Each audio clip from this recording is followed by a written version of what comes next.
We're still here in Frankfurt with some more ESL One going on. We are still in the middle of match number 3 between Cloud9 and Invictus Gaming. Of course, we do have IG up 1-0. So before we jump right into the picks and bans, gentlemen, what does C9 have to do? I mean, is it simply just step up your game, or is there maybe some small things you can tweak to make that part easier?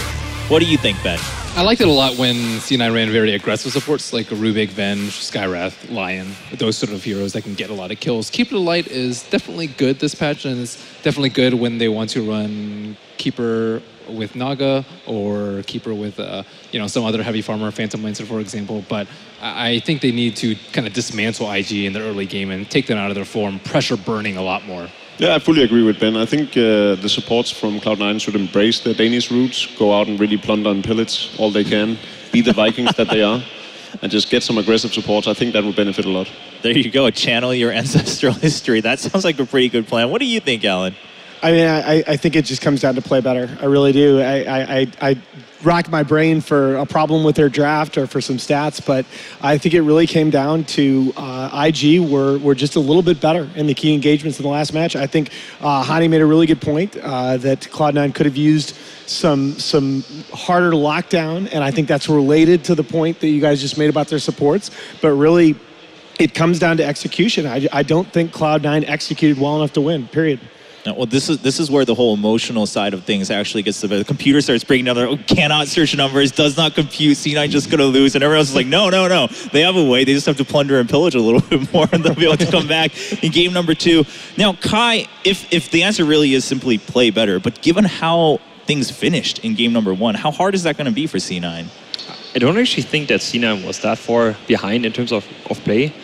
Yes, IG ran ahead, and you were mentioning 20 minutes in, there was a hard time for C9 to turn the game around. But at the same time, I would say that I would just like to see a bit more disable on the side of C9.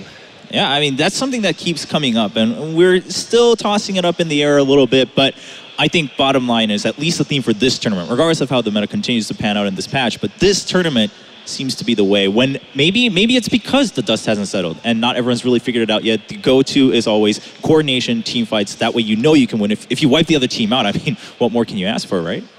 I think that's what we might see here between IG and C9. Game number 2 should be ready here in a second, ladies and gentlemen, and we'll see if C9 is able to pick that up and if anything comes out. Now, the other thing you mentioned about, of course, the Keeper, you mentioned, Phantom Lancer, now Siren would have been good, but they weren't able to secure that first. They secured the Keeper first, and then both of them ended up getting banned throughout the banning process. So we'll see if maybe they'll switch the order of that up as we kick off the bans here between Cloud9 and Invictus Gaming. I do wonder if they gonna end up first picking a Gyrocopter potentially. IG was very clever in the previous draft where they first picked it, took it away from the side of C9. Yeah. Obviously, they're not stuck on that first pick, for sure, but I felt like they worked really well around to eliminate the hero choices of Envy. You're still going to leave the Shadow Fiend to the Pianist then, and that's a problem. Wow. Okay. That was an obvious first pick. Obviously, yeah. Definitely outside the box. And, that moment of surprise. Is it a bit too soon? I mean, you guys talked about this in the context of their supports, but you guys talked about early game aggression. And there aren't too many heroes in Dota right now that reward early game aggression more than a Pugna. This hero, in matches that end by 30 minutes, this hero is like 26-6. I don't disagree with you. I think Pugna by all means is a great hero. I'm just questioning whether or not you want to force your enemy's hand that early on, because now they sort of, they can sort of see what's coming in a sense. They sort of know, okay, these heroes are not too good and these heroes are pretty good. I also feel like when you want to pick it in the first phase, why not choose to pick it as the second hero? Right. It's a good response towards intelligent heroes. And right now, when you first pick it over seeing anything, you know that the ward might be just not that efficient anymore. I don't know. It could just be a very heavy push strat like Pugna plus Shadow Shaman. Yeah, but even then, you allow your enemies to prepare for it. Right. I don't know. Maybe it's this way, like heavy anti-pushers like Queen of Pain and Leshrac. They're very hot picks. Yeah, I mean, so exactly. So it justifies picking it very early on just to make sure that your enemy doesn't pick up the Queen of Pain and the Leshrac. Yeah, I don't know. I mean, we've But been even talking then, all day you know, about how it's important about how flexibility 10 is important, seconds about how remaining. not giving too much information away too Exactly. early in Do the you- draft. And yeah, it 5 would seconds just seem to remaining. violate that, to take Pugna right off the bat. I wonder if they'll just, I mean, if they go all in right now, they'll just pick Reserve Dragon time. Knight. It may also be that Cloud9 has actually figured this meta out way sooner than the rest of us, and we just didn't know that Pugna was first pick.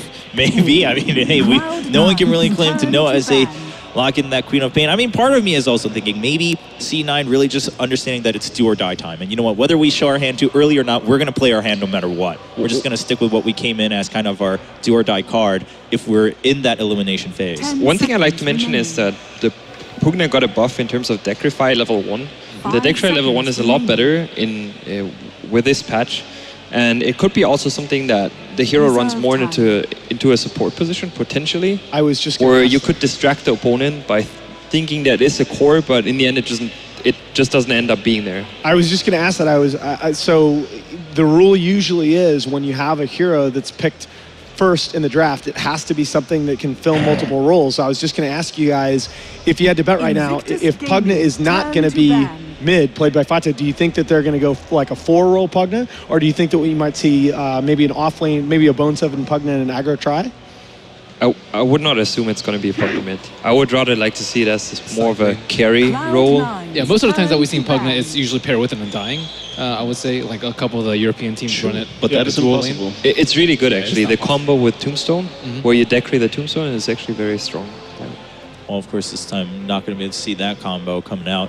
We'll 10 see what else they have. I like though. it in the later stages of the game when, for instance, we saw in Texas 2 weeks ago how 5 seconds Fnatic would enter remaining. high ground with a DK and just stand from the low ground. Like, the DK would just run into the enemy Reserve base, stand, time. tank a tower, tank 5 heroes, and Pugna would stand on low ground and just channel Okay. HP to the Dragon Knight. And The total Team Fortress 2 medic. Yeah, that was absolutely awesome when Mushi on that DK. Invictus Gaming. Banning out mech heroes for Cloud9. Yeah, there you go.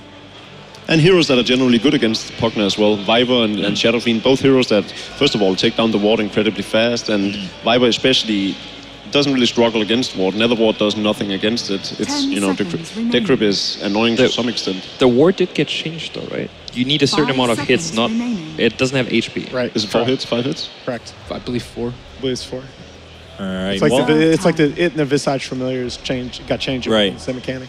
well, regardless, still just taking them out, especially if that ward. I mean, I think the second point still stands, right? It's not going to do too much against that Viper, so why not just take it Invictus out, and so that Gaming's IG will turn to have pick. to deal with that Pugna in game rather than. I really like this Leshrac ban coming out from IG just because, as you were saying, if this turns into a push strategy, Yeah. Leshrac is actually still incredibly strong, and there are no counters to it once you've already picked up the Pugna on the Leshrac side of things.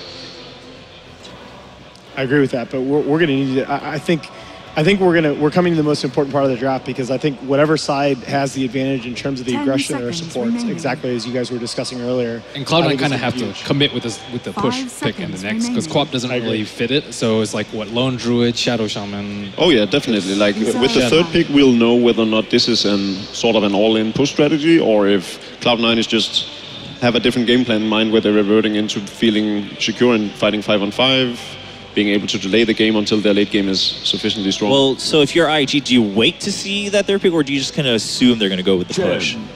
I mean, you can take the push away from them, Cloud9's turn which to That's there a you go, really, yeah. really good pick. Chen being picked up by IG. Not only Chen- taking away Chen from obviously- No-Tail, but also, you know, Chen is a better D pusher too than you might think. It Right. strengthens your early game a lot. And you kind of are on a ticker with the two heroes Pugna, as well as Queen of Pain is not the best scaling combo towards the late game. Yeah, no, that's the problem that they ran 10 into last game, seconds right? That remaining. the game was going later and later, and the Queen of Pain was just not 5 scaling that well. seconds remaining. I'm not a particularly big fan of Chen against the two picks that Cloud9 already has, but I can see it as a Reserve counter pick time. that can easily bolster your early game, and then later on in the game, Chen is actually incredibly strong again, especially if he gets up that Aghanim Scepter, goes out, gets the big golem, 15% extra HP to everything around you. It's a thing of beauty, and then he can of course send allies home. Right. Nifty little thing as well. Yeah, that's something that a lot of people forget about. A reason that Chen is, I think this is. Do you think they go Drow now? The thing is, Drow Visage is not as strong anymore, just because the Familiars do not work anymore with the aura without activation. I feel like when you have Pugna, Chen, like when you want to push and you have the Pugner against a Chen really doesn't offer much. The creeps goes down fairly fast, I feel.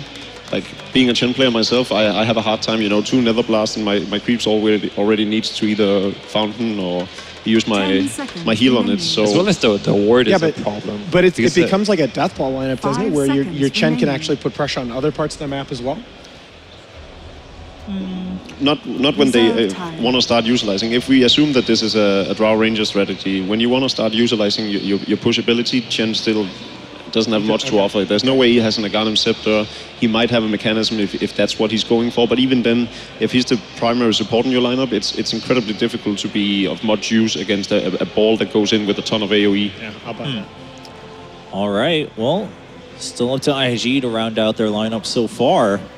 And as we've been mentioning, seems like they should be able to figure out kind of what C9's strategy is here, or at least what idea their number one priority is. Of course, we don't know if they have anything else up their sleeve. They already surprised us once with that Pugna being picked up. I do wonder if it is a throw-off, though. The way they picked, when you pick up a Pugna first, your first expectation is going to be a core, for sure. Or with Dekri has some sort of save mechanism, but now we see a fourth pick Tidehunter. We haven't seen Tide in a long time. I mean, and I think this is one of the reasons why evil geniuses might not like playing against Cloud9, because you really don't know what's going on. Yeah, I mean, they did explain that. What is going on, guys? I mean, I'm a little bit lost in this draft. what are we looking at? Like, we were so talkative before, and now in this draft, we're just getting thrown curveballs left and right. This is obviously a predetermined pick because they almost went for it instant. Yeah. But normally I would, I'd hold out for it once I see that Rubik pick up. I don't feel like Tidehunter is particularly good against Rubik. Oh, I mean, no. In fact, Rubik is classically viewed as one of the counters. Yeah, I mean, it's a very difficult C9 lineup to play. I feel like you have to hit the window for this lineup really precisely. I mean, it has great team fight though, and as we saw, IG they love to group up, they love to take towers early, and they're really precise in when they like to time it. And with this amount of AoE with Queen of Pain, Pugna, and Tidehunter, it's very, very difficult to push into it. It's going to be so hard taking down the Bristleback once, like. Even in the later stages of the game, there's a Chen heal to help him. There's a Rubik aura. He's not going to take any damage from anything they have so far. Well, they still have that one last pick. I'm still wondering if that Pugna is a core position or not. I think it is. At this point in time, it's... Isn't that kind of all any though? Maybe, is that what it takes though? Wouldn't they... I mean, this Tidehunter pick just threw me off entirely. Yeah, wouldn't they... If they were going for a Drow strat, wouldn't they have done it already? Yes. No, But you could still they pick know a something core. that we don't. You could still pick a core for Envy here and just... Like Terrorblade? And IG expected a Bounty Hunter pick. Right? That's true. Mhm. Yeah, they went straight for that ban actually, not wasting So too they much expect time. Pugna core. Or it could have been the throw of Pugna, first pick. I think Klinks is really good here. Links? Against the Chen. Wow, you still have. Okay. I mean, Does work. Quinks gives you I can see it. basically no disable apart from Ravage and Bird Drop. You have sufficient slow though. You have the Shadow Strike, the visits, and the Pugna. The Crypt works well. I don't know. Does Gosh. Pugna have any synergy with this lineup? I'm still like, No, not that I can see. I mean, so it is a tanky push And- lineup. I think. And I think you were right, by the way. I think this is going to be a 4 Pugna. It's gonna. This will be an E Razor more likely. It almost has to, right? I don't see where else you would. Yeah, I mean, we've been racking our brains this whole time, but with that Razor being locked in at the very end, seems like the conclusion is there. But again, I think the ultimate conclusion is clearly C9 has an idea that we have no thought of. We really don't know what they're planning, but they came in very clear. They picked those right away, so I can't wait to get right into the game. I'm sure you guys are in the same position, so the casters, please take it away and show us if C9 can take it back in game number 2. It's going to be an interesting game number 2 indeed, Syndrin. I'm not sure about this draft, but I'm hoping your expert analysis will kind of show us the way here. I have no idea what's going on. That is perfect. So what makes me nervous here is that I've seen this situation in multiple tournaments where Cloud9 are in an elimination match. They lose either, they get behind and they have to either win 2 in a row or win a deciding game 3. And they pull out something completely, like, they just really think outside the box. And sometimes their theory crafting is great. Other times it completely falls to the ground. We've seen some last pick Terrorblades that really haven't worked. They were the team that even tried to run support Tinker on one occasion. That was not successful, let's be honest. And I'm looking at their heroes. I actually think their lineup has pretty decent synergy in how they combine around the 15-20 minute mark, but it just seems like it's a very narrow timing window where their lineup has to get so much work done, and they cannot afford to lose the lanes either. So they need to play really well this game. Yeah, I guess one of the biggest things that I liked about the Cloud9 draft is the fact that we didn't know where this was going. That even towards the bitter end there, where we had our last bands out and just waiting for that last pick from Cloud9, we still weren't sure, was that Pugna actually going to be a core or was it going to be support? Was Cloud9 going to run some sort of all-in? I mean, they even still had the Drone Ranger Visage combination potentially open to them, though it seemed very unlikely. I mean, there were so many things that could have changed basically everything in the draft with that last pick for Cloud9, and that feels like a very distinct strategic advantage. Now, I feel like IG drafted very well against it. They left themselves with basically a strong, well-rounded lineup through and through. You've got a nice carry Bristleback, you've got some Gyrocopter carry in there as well, Chen, Clockwork. It feels like these kind of heroes are just kind of all strong throughout the mid and late game. So no matter what Cloud9 throw at them, they'd be ready essentially with the last pick. Yeah, and with Tron on this Chen, he will probably be able to do almost what he wants right now. It's going to be a dual lane off lane by the looks of it from Cloud9 with Bone 7 and No-Tail. With a tied Visage lane, I think this lane has very limited kill potential, and you could probably just play this as a flat 2-on-2 with Gyro Rubik and just jungle the Chen really fast and just play on economy, get those key items up on the Chen early, especially a mech is absolutely incredible against Cloud9's lineup. So AoE-centric once again. Now, with this very interesting draft from Cloud9, we also have some really interesting laning decisions as well. IG have chosen to put Bristleback in the middle lane, which isn't unheard of, which means Fada is going to be playing the Queen of Pain against it. You already mentioned the dual lane, which they are going on Burning right now, but as you said, they don't seem to have too much kill potential. You have a Gush as well as a potential slow from Grave Chill, but not enough to kill Burning outright. How do you see this laning phase shaping up? Who does it favor and where? I just think Cloud9 are going to get more out of it because of the Chen. And if you look top, you've got double range, Razor and Pugna. But Eternal Envy has lost so much mana now. Okay, he has a Mango and Clarity, so he's probably going to be okay. I think Luo is going to get enough in this laning stage so that both him and Chuan will be satisfied. And then the bot lane is, for me, at best for Cloud9 is probably a draw. Right. Even though Luo probably won't die in this lane, at the very least, Eternal Envy can keep him pretty down on CS in just a 1 versus 1 matchup, which does leave our Chen to do one of two things. You can either farm up kind of exclusively on IG's side, or you can potentially go for a lot of aggressive ganking. Which choice do we really have here for Chuan? Well, if they don't need help bottom, I think he should just jungle really fast. As far as ganking mid, ganking Quap together with Bristle is very, very difficult. He would have to include Rubik in that gank more or less, and that would be very obvious when Cloud9 are playing a dual lane bottom. That rotation they will definitely spot out, as we actually have it right here with Invis. So if you're Chen, you probably just farm as this is a really great play from Misery. He's been waiting for this for an eternity, but he's still not gonna get it, actually. Oh my god. He waited there for like 45 seconds and only gets 1 attack in. That's... And there was so much on that courier too. It was not just Bottle.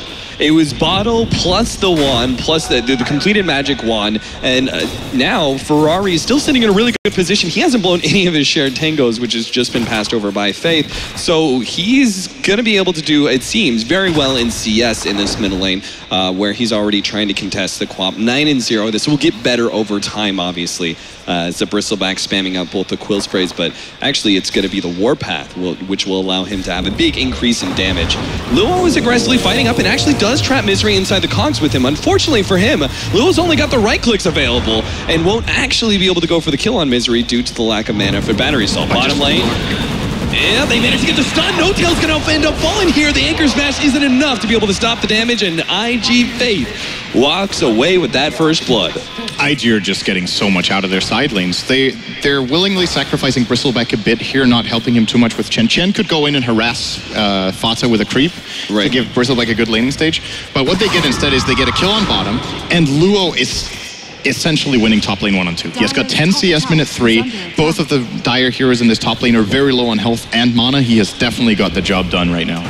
Yeah, you know, and despite the fact that I said I thought Ferrari was going to be able to do quite well in this middle lane, I forgot this is a position which I think Fada excels at the most as a mid laner.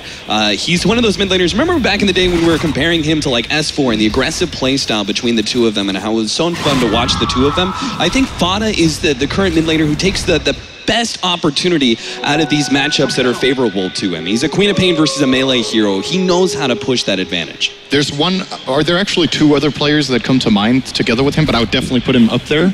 And that's actually the guy he's playing against, Ferrari. Yep. As well as G for VP. I think he has really been able to play. He is one of the most fearsome laners to play against in that mid lane, and has been a great part of VP's success going so far into the top 4 of this tournament, of course, after beating Alliance. So definitely some really top tier mid laners we're seeing in this tournament. And you're right, Fata is looking good in the mid lane. Once again, what is the trade-off? I still think IG are getting more out of this so far, and something needs to happen on other lanes. Yeah, and it doesn't really feel like Misery's rotation is going to be what changes up the course of this bottom lane. He's a level 2 Pugna. I don't really see this being successful, but they're going to go for the dive on Burning anyway, it seems like. Perhaps with that Decrepify, increase some damage. It's obviously going to pair really well with the Soul Assumption if they can actually get that coupling nuke. Unfortunately, they do spot him out Faith with the rotation over, sees Misery, and despite the aggressive warding from Misery, he won't be able to find an opening to get a kill. Something has to happen here. There are 4 heroes down here. Minute 5. This is such a big investment. It's actually giving Ferrari 2 free waves mid, this rotation from Fata. Now, I don't think they saw his rotation, but they're going to realize now. Like, it's becoming incredibly obvious that this is happening since Ferrari's just like, okay, I just cleared a wave mid. I have no opponent here. They're definitely bottom. Just look at IG. They're just standing back. They're getting Bone 7 a bit of farm for this, trading it for the mid lane. That is so not worth it. Yeah, and also the next time works out.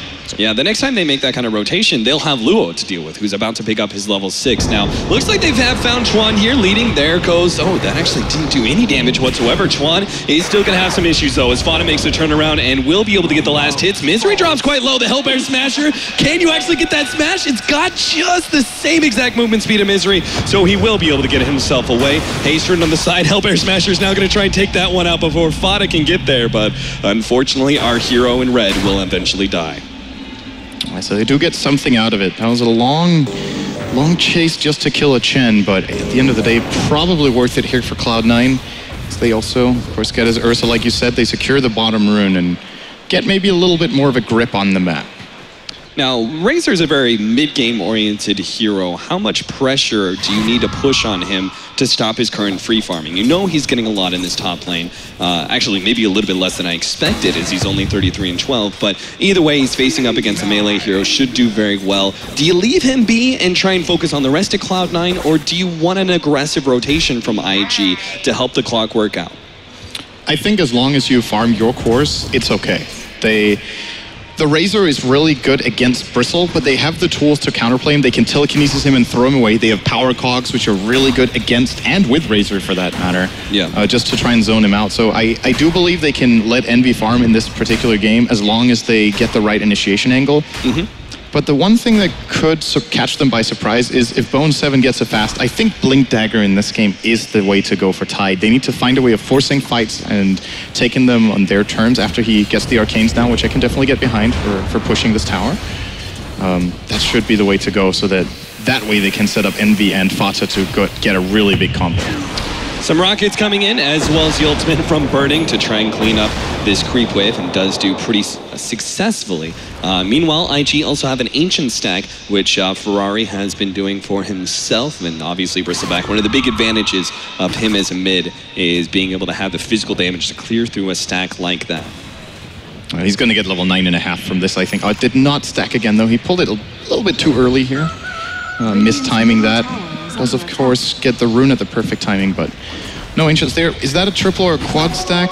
I think that's a triple, right? A triquadle? I think that's a triple, right? It's double dragons and 1 times golems, I believe. So he could have definitely stacked that one more time with a little better timing. Ferrari also has an Invis rune sitting there in the middle lane. Fana, his haste rune does pop and was hoping to find an opening with it. But again, IG are pretty much like abandoning that bottom lane, it seems, half the time. They still have a okay amount of farm on the Gyrocopter, it seems, 33 and 18 compared to like the top laner, 49 and 19 on Eternal Envy. So the comparison between the two is not that drastic considering how much pressure Cloud9 are putting on Envy is so much in trouble. Yep, with Diverting coming in, dropping the ultimate as well as that Clockwork Hook. They quickly kill him, so I guess that kind of answers it. With all the pressure at that bottom lane, they do make an aggressive rotation at top, and it seems like they're just going to keep burning up here until Cloud9 rotate to try and address him.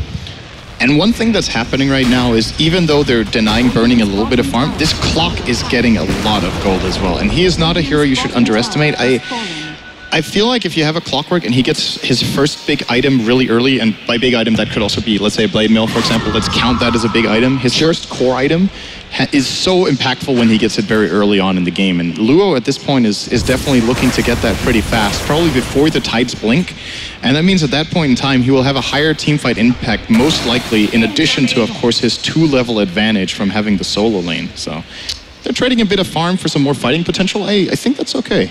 Yeah, I think that's okay too. In fact, I'm glad you mentioned the Blade Mill because I was going to suggest with an early Blade Mill, it feels like it's pretty strong this game. I mean, going into a Razor, first of all, is not the best position for Clockwork, but with the Blade Mill, you're able to kind of disrupt him until the BKB is up. Eternal Envy won't really be able to turn around too much damage onto the Clockwork when he's initiated on. You've got a lot of uncontrollable damage, I guess, that I'm looking at between the Eye of the Storm, you've got the Queen of Pain and her variety of AoE, and then you've got some very squishy supports on the side of Cloud9 who can actually output a good amount of damage, which obviously the Blade Mail can sort of counteract. So do you feel Blade Mail is the item here, or is something else the specialty for Luo? I think it's between that and a Force Staff. Okay. Force is very good for resetting, getting away from the Razor for one of their cores. It's a good way of getting out of Ravage. Even Hookshot engaging and then being able to reset and re-go is also very nice for the Clock. So I would say one of those two items. To me, most games, it's just one of those two items that is the best first one. Yeah. He can consider a Glimmer Cape in this game too, because of the nature of the magic burst Cloud9 are running. And it would actually be really powerful for him to get that for his Bristleback in particular, so Ferrari can really go in with confidence. But it still doesn't solve the problem of the static link, which I think they have to address one way or the other as well. So yeah, and that's kind of why I like your idea of the Force Staff, solely because you've got two cores that are addressed really easily. I mean, you mentioned the Bristleback, but the Gyrocopter has a hard time with Razor as well, simply because his damage, especially with Flat Cannon, that early amount of damage is such a necessity for the Gyrocopter, and if he's having that leached away by the Razor, he really becomes much less of an impact. Yeah, he's building some ability himself, though, getting phase and drums, as it looks for Burning, so might just flat out be able to outrun Envy in fights, who went by for treads. So it's pretty easy to create a little bit of gap between yourself and Razor, unless you're caught by either Grave Chill, Decrepify, or of course the Ravage, or even the Gush, which we of course have early this game on Tide because of the lane they ran. Oh, Luo runs into Bone 7 here. He's looking for a hook shot onto Misery, and oh, there goes the ward already out. Nice actually misses that one with the Familiars blocking the hook shot, the Ravage going off. A heavy amount of commitment, but they do manage to get the kill and get out. A big favor for Cloud9, especially the experience that rolls in with that kill. I was going to mention that the supports running so aggressive in this bottom lane did mean they're dropping a bit low in levels, but the addition of that kill helps out quite a bit. It is so crucial for Misery to get involved. In my book, a low... Oh, yeah, Burning's dead. Oh, he might get a kill. No. Yeah, he was hoping to be able to turn that one around. Nice familiar play once again, which will be able to stop Faith, it seems, as just a little bit closer. He could have actually gotten that Scream of Pain, so might have been that stun actually saved Misery's life there. But again, a good play from Cloud9, and they're leading up right now in kills, but they also seem to be doing quite well in farm, despite the fact that there is the Chen on the side of IG and usually play, okay, static laning phases, usually play to the advantage of a team with a jungler. That isn't the case here. They're okay in experience, but Cloud9 holding on to almost a 2K experience or gold lead. Yeah, No Tail did really, really well that fight. The familiar drops were perfect. I think the commitment of Ravage there was the right play as well when Clockwork ran in beforehand, and the fact that Burning comes in to try to farm that, maybe a little bit greedy. He felt like, okay, they used the Ravage, there's no way they stay here, but they actually did, and they get a bonus kill. And I was going to mention, it's so important that Misery gets involved, because I think support Pugna with no items just goes super weak against this Radiant lineup mid-late game. They don't have very high mana cost, so the ward is not going to be that great. And he can't commit in to cast his spells if he has no health at all into this lineup. They're just going to kill him like in a blink of an eye. So he needs to get something. He's gone for a Bracer. I'm curious to see if this is going to be a drum build from Isri or if he just casually tanks up a bit. Ferrari, who's already got the Vanguard, presumably building into the eventual Crimson Guard, has got a lot of value here, right? Especially against that Razor. Structures are fortified. It is really good against Razor. It's good against the... A little bit of pushback. It's definitely... Crimson Guard for Ferrari here is the choice. Great against the Birds, great against Razor. I believe... I am not 100%, so... How was it? It was with the spells that used to be reduced by damage block got removed, right? Yeah, you're going to talk about Either Storm and how it used to be damage block, correct? And Anchor Smash as well. But yeah, I think they don't get blocked by Stout anymore. That was like changed because it was really counterintuitive. I think all of those spells that were blocked by Stout now go fully through, right? Yeah, I believe so. Definitely Anchor Smash. I believe Eye of the Storm as well. Okay. Cloud9, ooh, this is a very aggressive play. I'm loving this one. Early smoke up and going for Roshan, but look what Luo's doing. He's sitting here, and I believe he knows exactly what's going on. They have the mech on Tide, which is probably their go call. There is, of course, a mech on Chen as well, but I don't know if they're going to be able to make this on time. I think Luo will be looking for a play. He's got the hook shot jumping. Oh no! A Familiars, and now he's stuck up on the cliff to Eternal Envy's mercy, and we know Iisama has no mercy. Now he pushes back the rest of IG. Cloud9 still looking to take that Roshan, though. It's at 1500. I love what Cloud9 are doing here. No rush to try and finish up Roshan. They're telling IG, if you want this fight, you can go ahead and have it. You're 4 versus 5 right now. Unfortunately, the Chen creeps are going to start pushing them back. There goes the heal in order to make sure those creeps do stay alive, and they kill the Nether Ward. Now Cloud9 are being pushed farther and farther down that river. Look at Fada's positioning, though. There goes Heal Pin. Ravage as well being popped. Ferrari right in the middle of it, but there goes Fada from behind. He takes out 2 supports and almost gets burning as well, but now he has to run himself ahead of that Raga Barrage. The rest of Cloud9 starts swarming in, though. Bone 7 looking for the Gush, slows down Ferrari instead. Burning on the side, trying to get away from Fada, but the man finds him again. Fada hoping to be able to get out. A blink up in a second, and he still gets away. Fada with the plays. IG, though, the rocket finishes him off. Luo in the middle of 4, though. He plays a very dangerous game. Is he going to be able to get away from it? The last right clicks are there. IG lose another, and Ferrari playing some games with the rest of Cloud9. They have a high number of quill stacks, and they will back themselves up entirely. They're going to TP home instead of trying to go back to Roshan. Cloud9 doing a really good job at just spreading out and kiting that fight correctly, and Fata finding that initiation angle that they were definitely not ready for, getting in from the back with the Sonic Wave there. Really big play from him, and that was really good communication. If nothing else for IG, they did not lose Roche. True. So they managed to hold that, and the question is if they can claim it themselves before Ravage is up, because their Roche lineup isn't that bad either. They have Chen creeps with the mech. They have, of course, the minus armor from the Goo, from Ferrari. Right. I do believe they have no medallion themselves, so it might not be the easiest task. As we no medallion yet. Still a crazy fight there. Yeah, I felt like IG were completely baited into this idea that, oh, look at these 4-9 Cloud9 members. They're grouped up in the river. That's such a bad position to be in. Let's go ahead and have Ferrari push forward. If they go on him, they're going to be in a really bad position for all our AoE. But they also then get lured into the same exact choke point, which is the river, where Fada is able to make that blink in from behind, a huge Sonic Wave, which essentially wins the whole entire fight for Cloud9. Now, IG are still going to try and get aggressive here. Again, you said the Ravage is down. They utilize this opportunity to get the tier 1 tower while we have Fada pushing in top, but can they actually get Roshan in time? I think they're going to try for it. Cloud9 are already pinging it out, but there's a Crimson Guard on this Bristleback, and they have the mech on Chen. Hand of God in 20 might not be up for this fight, though. Could be a pretty big deal, and Luo needs to be careful not to tank this too much. At the same time, they're actually going to use the Guard now. Very surprising. Luo with a nice cogs block there, but he almost died from that. Luo will get a send back home, and they do claim that Aegis. Cloud9 do have the Ravage up here in just 4 seconds. Doesn't look like they want to take the fight. In fact, it's Ferrari who starts aggressively pushing forward, hoping to bait Cloud9 to go on to him.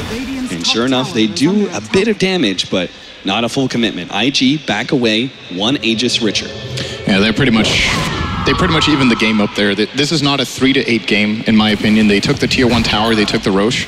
So I think the goal graph hasn't updated yet. I believe there was a little bit more of a swing. And regardless, if you look over the key items here, I just think this Crimson Guard on Bristle is so mad value right now for IG. They will lose a tower though. Oh, good glyph timing. Perhaps they can get a deny out of this. I'm not sure if Cloud9 want to try to commit for it. Oh, they get it. Yeah, they will be able to take it. Ferrari actually pops the Invis root, but Eternal Envy's still going to take a good amount of damage away from him. IG won't give up a tier 2, it seems like. There's no way that's possible. In fact, did he just trap him? Nope, Big Daddy's away. He's fine, he's fine. Ooh, I thought with the way that Big Daddy just stopped moving, I thought he was stuck there. But I mean, just constantly watching the way Big Daddy is utilizing his familiars, he seems to always have that clockwork hook blocked. Yeah, he is doing a really, really good job with the Visage in this game. Pretty much can't put a finger on any single decision he's made. His laning play was good. I believe was he first blooded in that lane? I think so, but maybe you can fault him for that, but the rest of his plays have just been perfectly on point.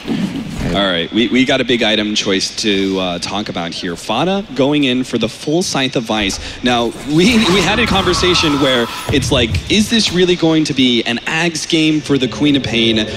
Should you have gone the Orchid? It felt like it just wasn't a good item either way.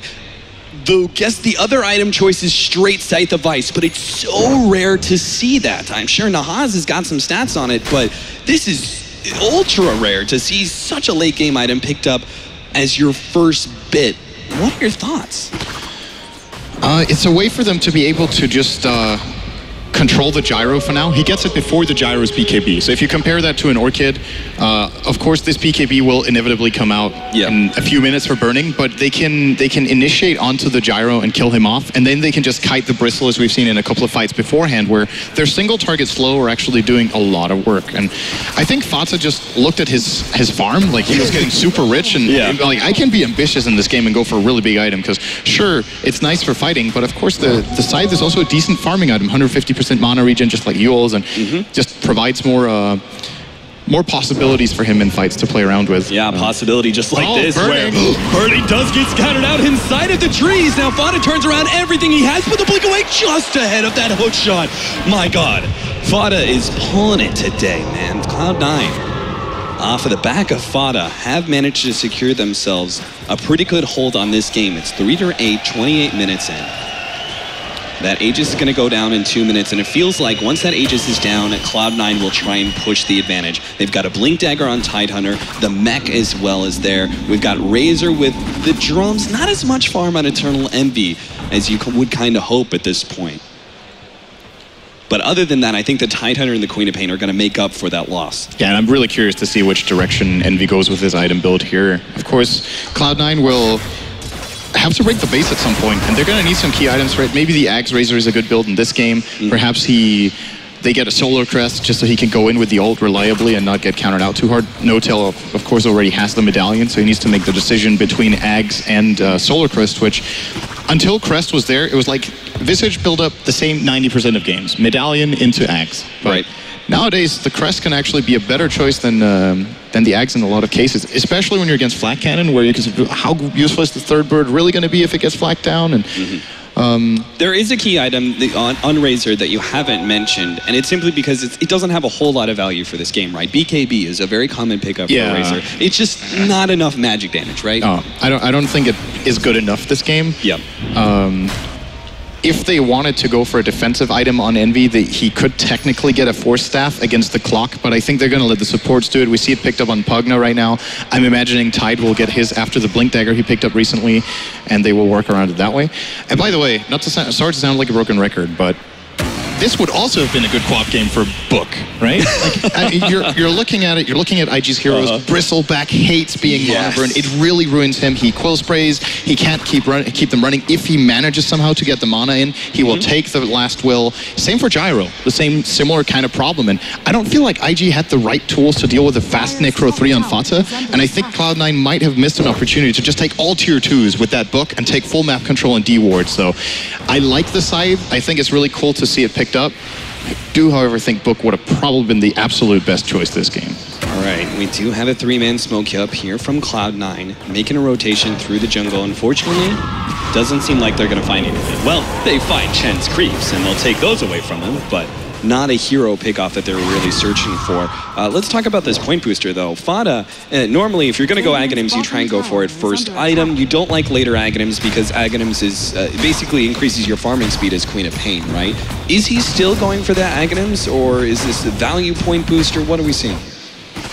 I'm wondering if he wants to become a core and is actually thinking Scotty. I was gonna ask, but it felt a little weird. I mean, with the Scythe of Ice already picked up, he does have a decent amount of right-click damage already, right? It's just possible that they think ahead and they're like, okay, we're gonna need to siege the base at some point, and he could solve their problem by transitioning into like an actual semi-carry build where when he does the Hex build-up, it's actually going to be, he's going to reach the physical damage peak faster and have a pretty decent amount of armor as well. Of course, like the Scythe, the 10 agility. Of course, it's 1.5 armor, but everything adds up. Of course, it gives some stats too, the health from the strength. And if he gets a Scotty too, he's very tanky. And there's not that much lockdown on IG that can control him. So he could go Scotty into a really hard-hitting damage item and just lay into the gyro. I think that could definitely work for this game. And since he didn't go for a pushing build, I feel like it's going to honestly be necessary for them to be able to reach high ground. Yeah, and even like the supporting items that are coming in from Cloud9 kind of back up this idea. Eternal Envy seems like it's going to be going for the Assault Cuirass as his first real big item. He doesn't have nearly as much net worth as the Bristleback or the Queen of Pain. It seems like almost Fada is like, okay, you're a little bit farther behind. Let me take over that right-click build. And, you know, AC is still very valuable on Razor. No one's going to deny that. But it will help out a right-click build from the Queen of Pain as well. Now, we're going to have a jump forward here, Fada. He does have that Scythe of Ice, but Ferrari has this nice golden shiny item, BKB, and the first charge already being used to get out. Yeah, he makes a good decision there to BKB TP. If he holds that a little bit longer, Fata will go for the Hex, and then even if he BKBs a little bit later, the birds might be on top of him with Medallion, and perhaps the physical damage would have been too much to sustain. So playing it safe, getting some information out of it here with the rotations of Cloud9, and they're going to immediately use this to try to go for a play of their own. However, Ferrari's a little bit behind here, and this could happen too early for their own good. Luo's going to need to play this very well. He does get the hook shot. Fada is going to be telekinesis back, and they instantly blow him up. Not before FaZe steals Blink, though, and this is going to offer a swarm of opportunities for IG. But which one do they take? It looks like perhaps a top lane push for that tier 1 tower, or maybe just spread out and farm.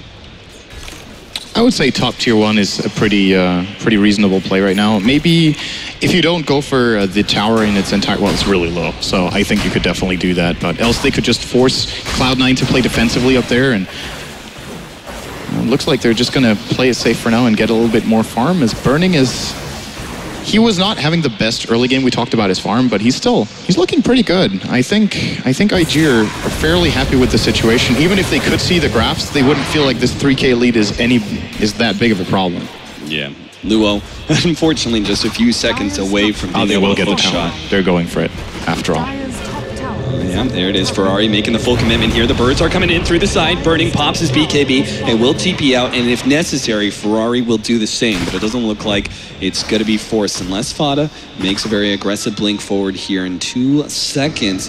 They can't get him. But even then, yeah. I mean, if he leads with a Scythe of Ice, there's just no follow-up in time. The best they can hope for is Ferrari feels it's a little bit too dangerous and pops his BKB and TPs away. That's what Fata was going for. Yeah. He knew that his team was not going to catch up to that Hex, but if he could have baited that out, that would have been decent. Yeah. Oh, he really wants to Sonic Wave this, I think. But nah, he doesn't have a Hex, so. All right, so that tier 1 tower bottom lane may end up going down as well. The rotations are coming out, so seems like it will be saved. IG are not making a full commitment for it, especially with the BKB on cooldown of the gyrocopter. Probably a wise decision. Wait for Ferrari to get here first. Now with Ferrari on the front lines, they'll feel a lot more comfortable pushing forward and grabbing a tower to try and help even up that gold lead that Cloud9 was holding on to. Oh, this is a big item too. Faith is, I feel like Faith as of late for IG is just getting more farm. Yeah. Like just flat out getting more items and is given more priority, and I can only agree with this. I think one of the problems IG have had in the past is that they've sacrificed him way too much, but he's starting to get quite a few items. This is a position 5 Rubik. Sure, it's not the fastest blink in the world, minute 28, but he also has Arcanes and Urn to boot. And in the past, we would see Faith in this kind of games get like minute 40 Blink Dagger. Of course, some of it can be attributed to the patch change where lowest net worth gets most out of kills, but he's only getting 3 kills, so I don't know if it's all down to that. I think he's just finding more creep kills as well. A lot of people have theory crafted about it, but do you think this is actually just because the new patch is more support-oriented with all these interesting items like Glimmer Cape being introduced? It's both that and the fact that, of course, creeps are worth less overall. So carries will not get ahead as fast, and that means supports in turn do not get irrelevant as fast. Or they never get irrelevant, right? But yeah, that makes a lot of sense. They get weaker at a slower pace, even with the same farm as in the past. So so basically they're more relevant in the mid game because carries aren't so far ahead. Yes, exactly. Alright, so Cloud9 still staying grouped up. There's that SL Cuirass that we mentioned earlier on Eternal Envy. We still have yet to see where our Queen of Pain is going with his items, I believe. Envy's really far up here. He's trying to force a reaction. Nothing happens. So Queen of Pain, yeah. Let's see. Fata hasn't bought his next item yet. Yeah, we should see it next 1,000 gold. If he hits 3K and he doesn't buy his Aghanims, it seems to kind of signify that we're going to be going for that right-click Scotty build. But we'll see. Burning, whoa, that's a quick BKB. Of course, he knows he's dealing with a Scythe of Ice and didn't know it was just a Queen of Pain. So, meanwhile, Lou in the bottom lane, he pops a Blade Mail Misery, doesn't really care. Plus, the body blocking from Bone 7 is beautiful. And they managed to find that pick-off, 4-9. How good is Octarine on Tide? I feel like this is an unusual build. It provides him with the mana pool to get Refresher later. Yeah. But I still think you could just do that with the Arcane Boots build-up with maybe like any sort of casual item that just gives you a bit of int. Yeah. How good is the Octarine? Like, the cooldown reduction feels like it's only really relevant for Ravage. It's always great, but gosh, 12-9, how important is that? Anchor Smash, 4-3. I don't know. Yeah, I mean, he will get a significant amount of tankiness out of this item, not only through just the regular stats, but also because of the spell steal that you're going to be able to get it. The Anchor Smash, even though it's physical damage, does give you that extra bit of life. But do you think that he's actually going to be able to get that much value? I mean, 3-second Anchor Smash, it feels like if he's not targeted in a fight, he could actually do a lot more potentially with Octarine Core rather than that Refresher. It's just not as impressive, right? I mean, the potential, 10-man Ravage, 2 5-man Ravages in a row is such a bigger team fight opportunity than just a spam out of Octarine Core. And in addition to that, you need to obviously consider that Octarine also lowers the cooldown of inventory items, but he doesn't really have that much that it synergizes with. It's good with Blink, having that on 9, but the lower cooldown mech actually does nothing, because you still can't be affected by it twice until the original effect waivers. So you don't really get much out of it. Low cooldown and TP scroll, always nice, but I feel like I'm not sure. I feel like this item is just kind of okay for now, but I think we're going to see a lot of value out of it when we start going later, which it seems like this game is going to go late, when we do have that Refresher. And then we've got Octarine and Refresher combined up, and that item will obviously have so much more value then. That's why I'm thinking, what if he got, let's say, Arcane Boots into Refresher, and then, or just not go for the Refresher, but go for other utility items. Say you get Yules and Hex, and then the Octarine, because then you have so many inventory items that really benefit from the cooldown reduction that it starts making a big difference. Or Sonic what about Wave? Right. Yeah. So he did get the Axe, by the way. Did you mention that? Oh, I was like, okay, he has to. Drop that ult. Bottom lane. Lul does find himself a fish here. He's got Bone 7 locked inside the cogs. The ultimate does go out. Bone 7's going to try and turn this one. The heal from Misery is not enough, though. And the TP's out, burning with the BKB pop once again defensively. And the blink away by Faith. Looks like he should survive. He's got another blink in 6 seconds, and Cloud9 are not going to be able to catch up to him. So, nice pick-off. Forced to Ravage as well. Are IG really going to be able to take an opportunity out of that one with the Ravage down? It seems like IG are perfectly fine with just farming, so I doubt they're going to 5-man push. Oh, Ferrari's pinging the top 2 too. Okay. I think he might just want to push it alone. It doesn't look like his team is interested in joining this right now, but yeah. I think when Ravage is down, they're just flat out stronger. Like, then I believe they could go for it. Gyro now finishing an MKB as well. Burning is flying out right now. Oh yeah, that's a big upgrade. I actually think the best play is to grab this tower now, because I don't think Cloud9 want to fight. But even if they don't, as long as they're just farming the same or more than Cloud9, after they've closed this entire 4,000 gold cap, or gold lead at this point, the gap is entirely closed now. I think they're all right with just farming too. Okay. So we're going to be going late game here, it feels like. It doesn't look like this game is going to end in the next 10 to 15 minutes. Who do you really value more? Is it Cloud9 because they've got a Tidehunter who potentially can do so much more than the Clockwork, or do you really value the Gyrocopter carry? It's just going to be, I think Cloud9's super late game hopes rely on double Ravage, and with this build-up, it's going to take very long to get it. So because of that, I do favor IG. They do have, of course, both Bristle and Gyro as physical damage carries, and you're looking into C9, you have like an anti-carry in Razor, if you will, and then you have the Quap, who is also building more or less to be an anti-carry here with the Hex build-up, so he's just going to BKB TP. They're at least forcing these out every single time, so he's down to, I think, 7, is that? 8. Oh my gosh. Yeah, that's a pretty heavy rotation, though, still, from Cloud9. They're going to try and go for that tier 2 tower in the top lane because Burning is already taking the tier 2 at bottom. So BKB charge used, they get what could be a trade-off. In fact, they're going to go even for more. They know this tier 2 is going to take a while for Burning to take it, so maybe they can get some damage on that tier 3 before he TPs back to defend. It's going to be very little, but they are going for it. They still don't have Ravage, but they might just try to fake that they do. It's cutting close now, so if IG didn't time it perfectly, they would not be aware. And, well, at this point it is up, so Cloud9 really playing aggressively here. I'm surprised IG are letting them do this. They're actually getting the whole tower. They really are. There's still no initiation from Luo, who's sitting on the side here, ready to go. Ferrari is going to have some of his damage stolen away by Eternal Envy. His ultimate already used. The Eye of the Storm looks like they're making a full commitment here for this melee rack. Inside the Vice. Oh, Burning in some serious trouble. There goes the double ultimate, and Burning does fall. And he does not have a buyback, but what a cogs there. Luo traps in too. Can they actually take advantage of it? Fada finally goes down. Faith is out. IG may actually just lost this game entirely from one fight. 3 heroes down. Only one of them has buyback. There goes the melee racks as well as the range. And Cloud9, just one laner for Axe. When it comes down to it, is huge. When this game felt so even. Uh-oh. Eternal Envy's just been spotted out. The telekinesis stopped his TP out. But he's good.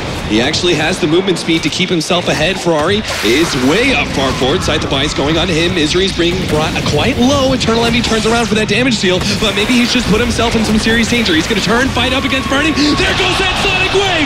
They get a carry for a carry with Misery on the side for IG, but Luo's still going to go down. He cogs back Fada. They lose Misery, but Ferrari's trapped inside the trees. His only way out is through Fada, and he will blink himself away. Doesn't look like he's going to try and fight this, as he backs himself away through the river, and Ferrari will back out successfully. But that was a huge loss for IG. I mean, this game was super easy, super even, and then one quick play, Cloud9 all of a sudden have a full lane of Rax advantage. They got so much out of that Aegis on Fata. It looked like IG really weren't interested in trying to fight them, and they simply just waited too long. They started engaging, and they barely even did any sort of poke damage before they engaged into the fight, so that was really surprising. I think Ferrari playing that a little bit too conservatively with his bristleback, and then ultimately Burning's like, okay, we have to do something, and then he goes too aggressive with the gyro, gets hexed and brought down, no buyback. They did not have the send back on Chen in position, and Cloud9 just capitalized in a big way there, getting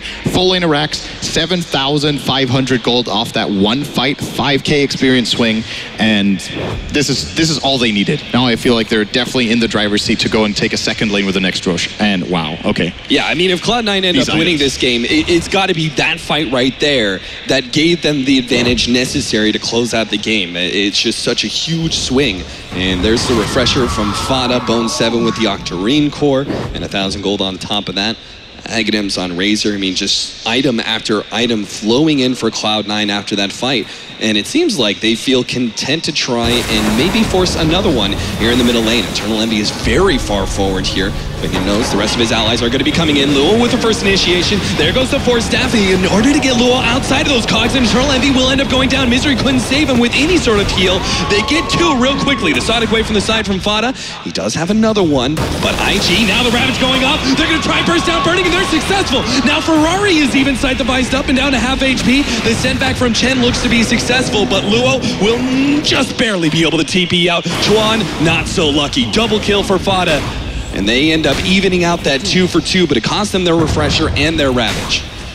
I'm not sure that's good enough for Cloud9 in that fight. I don't think they're happy with that. Committing that many abilities, the title, the refresher from Quap to kill, the gyro and the Chen, they essentially evened out the fight. Yeah. But on the other hand, if they do get this tier 2, it might just be just good enough for them to be satisfied. I'm not sure if they're going to get it. They need to be careful that Fata doesn't get caught out now. There's still the threat of the Rubik. Whoa, that hook shot and the missing. Bone7. Lucky he wasn't initiated on, and now they're going to be able to grab Fata here. Telekinesis, pull back. He's got another blink away, though. Turn around, Sonic Wave, just to make sure IG do not pursue.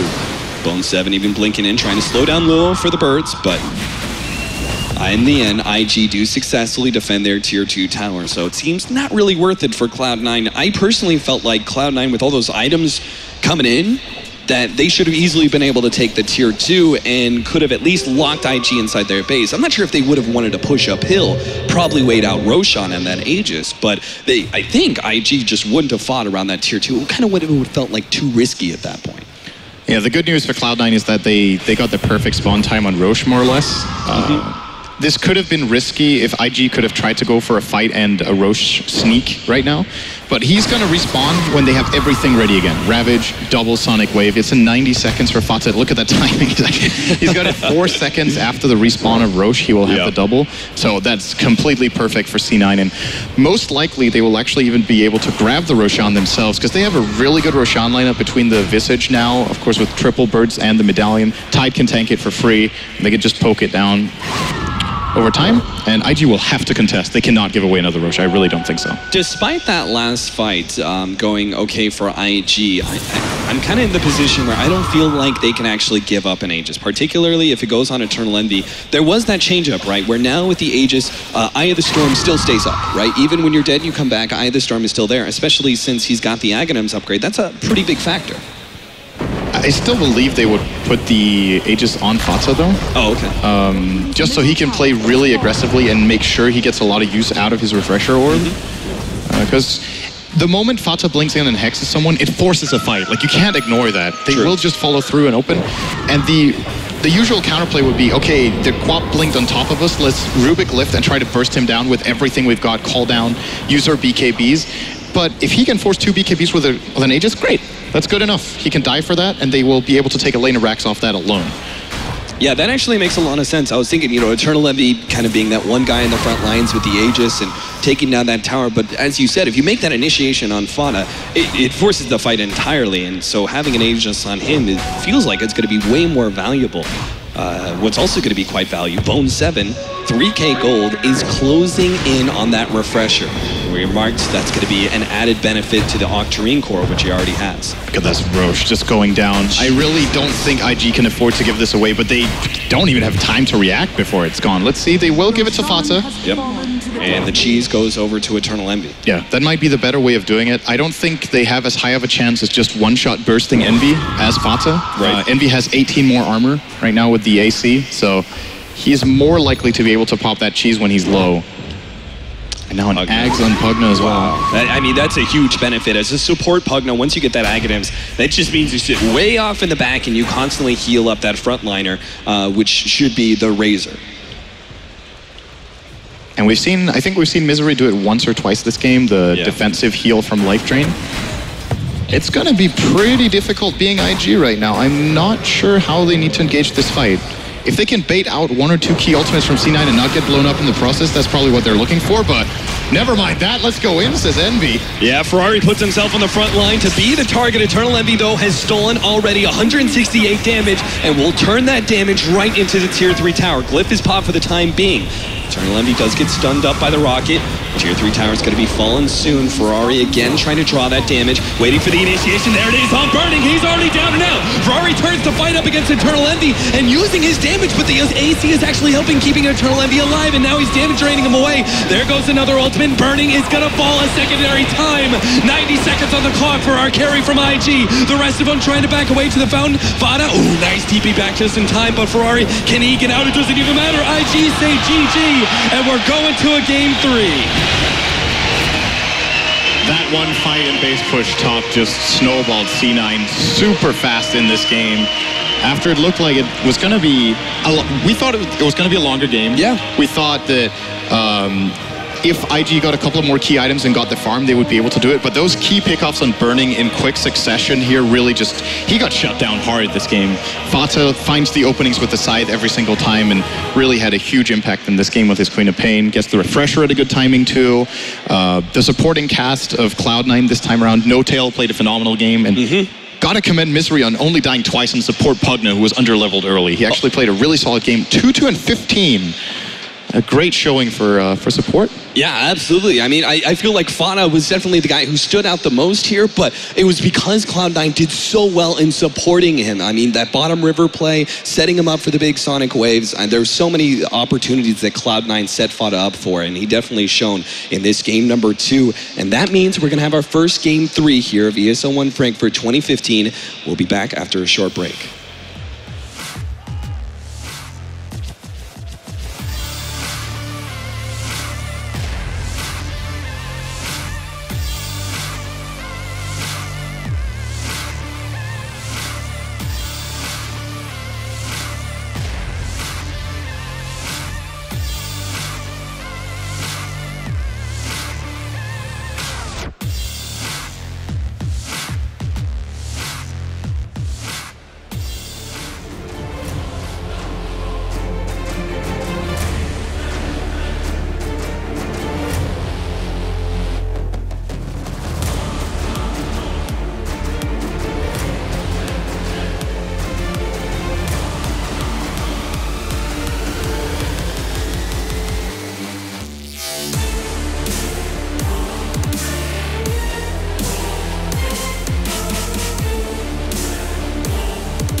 Welcome back, everyone, and we finally have a match on our hands as things are tied up 1-1 in match number 3 between Cloud9 and Invictus Gaming.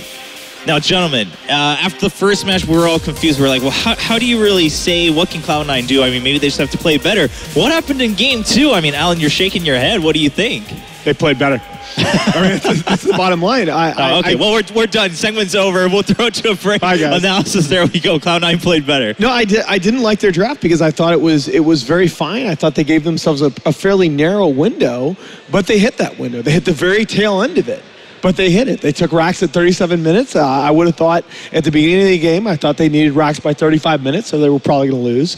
They got it at 37 just in time, and they really did.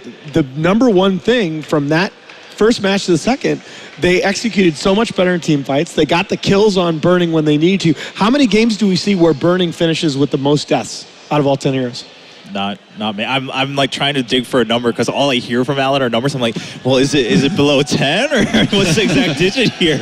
But I'm gonna guess not many. Of course, this one being one of the few for sure. Now on the flip side, we were looking at those deaths, and there was something else interesting on that side of the map. I mean, we saw Ferrari not dying a single time. Now, was that possibly a problem? Was he playing too safe and a little bit too cautious? I think so, especially in the fight at the first Rose fight, where he was running away on half HP. Right. With the lineup, like Cloud9 had 4 heroes that were below 50 and probably on 25% HP, and Ferrari was just running away instead of just standing between them, and they weren't even focusing him. Like, he could have easily just krill sprayed everyone to death, but chose not to. Yeah, he seemed a little bit too afraid to get that aggro back on himself and just saying, well, I should just run away and save at least some of that gold we have and maybe be able to do something else somewhere else on the map. Didn't really work out for IG. Kai, what are your thoughts? I mean, now it is 1-1, so is it really just a toss-up, or given that last game, have Cloud9 kind of figured something out? It's tough to tell when you have a first pick Pugna that ends up on a position 5. I wonder what went through the heads there with that. But I think No-Tail knows. No-Tail knows? To quote him, once you go retard, you have to go with it. Once the game goes full retard, you have to go with exactly. it. If you go, try to go half retard, you're fucking done for. Yeah, well, it's pretty accurate. We saw, and maybe, we saw that maybe with some of the fights from IG. They started going a little bit halfway. Well, I think that was a lot because of Cloud9's play. They forced them into a lot of errors, like in tennis. It's forced errors. Like them going to the Roche pit, they forced Luo to try to make an initiation, and then he missed hook shot. He missed hook shot a lot of times too because of the nice bird play. But even the T3 push on the left side, they were just completely unprepared. They could have stalled with cogs, with getting some quill spray stacks, even a call down, but none of those happened. They just completely caught them off guard, and Cloud9's like, okay, we'll take high ground, we'll take the better positioning. And I mean, they were just so much worse prepared than last game. Now, when we talk about preparation, so really was it the curveballs they were throwing in the picks alone, or was it also just how they managed to make that work and catching IG off guard throughout the game? Or was it simply IG saw the pace and they were like, well, shoot, like this isn't what we were prepared for, and that was what forced errors from the get-go? I think the lack of preparation, the fact that somehow Cloud9 ended up with a much more well-rounded lineup, somehow partially due to the Chen pickup from IG. I didn't really feel it came into its own at any point in time. They just lacked damage and initiability, I think. Yeah. Okay. Yeah, they definitely had a lot invested. They missed hook shots. Right. That's hook shots. Yeah, I mean, we heard them talking, the casters talking about that too. It wasn't simply also just missing it, but also the Visage doing a really good job having those familiars, able to block that out. Let's talk a little bit about the Visage pick. I mean, how did that work out on the side of Cloud9? Oh, it was working really well. That was a strong performance by No-Tail, sort of like Kai's biceps. Okay. I had to bring it up, Kai. I'm sorry. All right. Was this a bet? I thought it was his abs. Abs. Oh. Every muscle in his body is perfect. That's true. He is. Can you vouch for that? I can vouch for that. I have felt and seen every muscle I can on this beautiful body. All right. I can't vouch for it, but I'll take your word for it. I'm just going to stop it right there. I'll take your word for that one. Now, Game 3 coming up after a short break, of course. What do you guys think? Now that we had a little bit of a taste from both teams, do you maybe have some different predictions, or is it really, again, we have to wait until those picks go down? What do you think, Alan? No, I mean, coming into this series, I thought these two teams were relatively evenly matched. I didn't necessarily think coming in that this was a match that was going to be decided during the draft. I thought this was a match that was going to be decided by execution. And whatever team made the plays, what it matters most, was going to win. I still think that going into Game 3, I still think Cloud9 are just a little bit better when they play their game, but either of these two teams can take this home.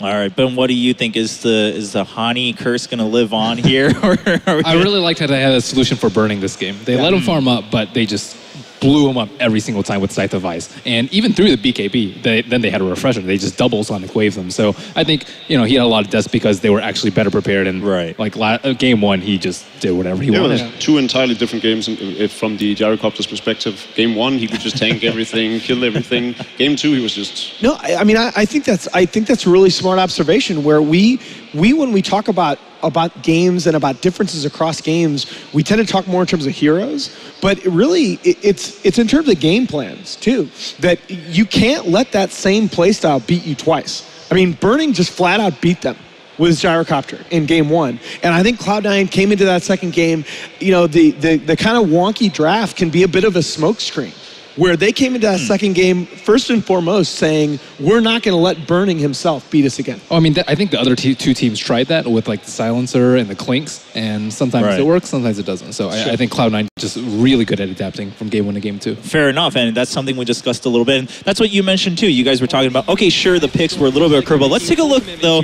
at one of the defining moments in that last game. Of course, this one too, quite a several here.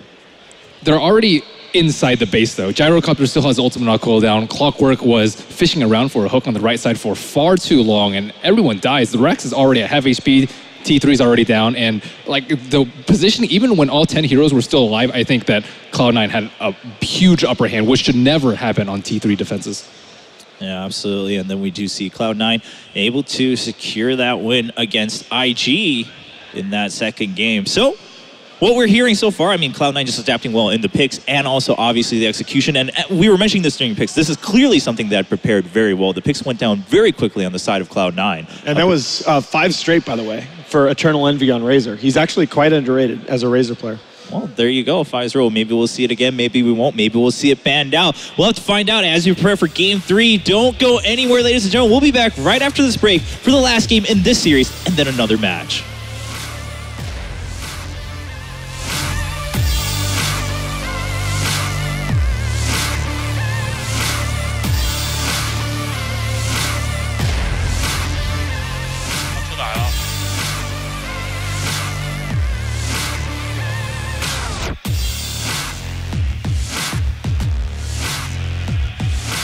我感觉我不能发育，我要一直打，我感觉发育太少了。